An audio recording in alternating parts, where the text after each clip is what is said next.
નમસ્કાર દર્શક મિત્રો, એડી ન્યૂઝમાં આપનું હાર્દિક સ્વાગત છે। હું છું આપની સાથે આરડી વાઘેલા। જોઈએ આજના મુખ્ય સમાચાર। અંકલેશ્વર જીઆઈડીસી પોલીસે માનવ મંદિર નજીકથી ચોરીની બાઇક સાથે આરોપીની ધરપકડ કરી।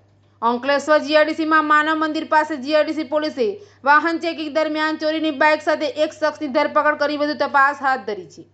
અંકલેશ્વર જીઆઈડીસી પોલીસ મથકનો સ્ટાફ માનવ મંદિર નજીક વાહન ચેકિંગમાં હતો।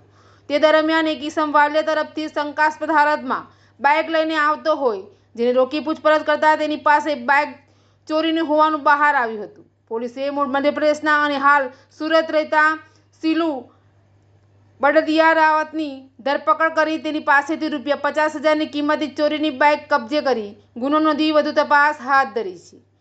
એડી ન્યૂઝ સાથે રિપોર્ટ જયેશ પ્રજાપતિ, અંકલેશ્વર।